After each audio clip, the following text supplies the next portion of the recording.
We have Rhino Trading Partners Chief Strategist Michael Block, along with Club for Growth President David McIntosh. Good to see you both. You know, Michael, I just look at this and I go back to free markets and the ability to be able to do what you need to do within reason. But it just doesn't seem fair that, you know, many of these other countries like China, like Russia, like India can pollute in a far greater way than us. You know, that's one part of it. The other part is Governor Brown is here, and he's talking about what people like. No one says, I don't like green energy. I don't like clean air. I hate it. No one says that. But the point is, he's there saying, we're going to do it. We're going to be right there. Great. Here's your bill. Because this is going to cost them in terms of who's going to pay for it. Are the California taxpayers going to pay for it? What does that mean for residents there? What does that mean for their taxes? What does it mean for companies trying to do business there? This is politics. Regulation. This is politics. In other words, Governor Brown, and by the way, Bill de Blasio here in New York City, they see these opportunities.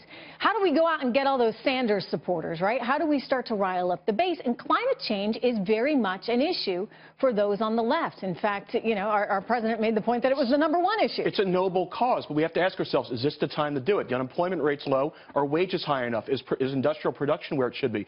Back in the late 90s in the Clinton administration, the government was operating at a surplus. We need to promise ourselves that if we really care about this, that's the time to do it. Not now. We have too much other work to do first, and then we can focus on that. It's a noble cause.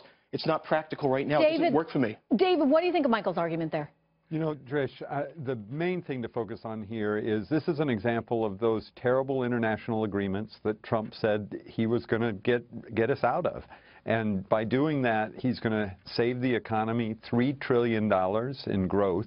That's a huge amount of growth, as much as a tax cut, as much as cutting other regulations would give us in the stroke of a pen. And then he's got to go into EPA and get rid of the bad regulations that Obama started to implement this accord. But this is all part of the same thing. You see the Paris Accord as something that's detrimental to our economy, and you want, #1, to fix our economy first and then worry about some of these other things later? Very much so. Yeah. And then I think Michael's point is a good one, too.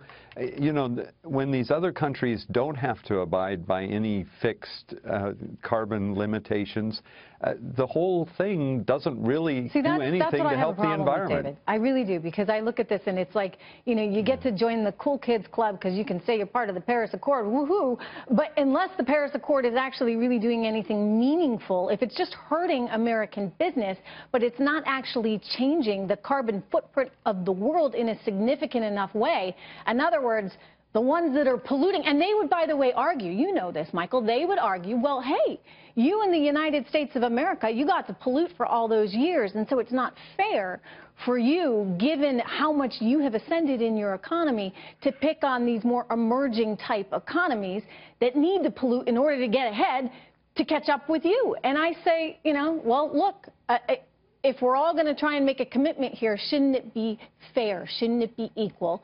And shouldn't they assume some of the burden, Michael? It's like we hear about trade from the White House. You know, I'm in favor of free trade here, but as the president and his people say, sure, we're in favor of free trade too, but it has to be fair trade. The same with climate policy. If this puts United States companies at a disadvantage when it doesn't have to, it's going to cause a problem here, and we don't see it. I'm not looking for protectionist policy. I am against that as much as anybody. But this is something different. If you want to talk about saving the world, it's like, well, you're going to save the world, but you're not going to because the Industrial Revolution started in your country 70 years later. It's like oh, let's make this all math here. Let's have fun with it. I agree. You know, the other thing that it's just the hypocrisy of it all. I mean, David, a lot of the people that are going to, you know, go have this meeting in Paris, they're traveling there on their own private jets. Yeah, and no, you think about huge the carbon footprints, right? Right. And all of these business elites, they're in businesses that aren't going to pay the cost. In fact, the real thing the president will accomplish by getting us out of this accord, he'll have saved 6.5 million Americans from getting a pink slip because of all the regulations that would have put their jobs out of the whole business out of the picture for them. Yeah, you know, there's something to be said for a market economy, and if green energy really has a shot at taking off, it should. And in the meantime, you know, we'll make this transition, but putting these artificial limits and not holding everyone in every country accountable is bad precedent. Michael, David, good to see you guys. Thank you so much.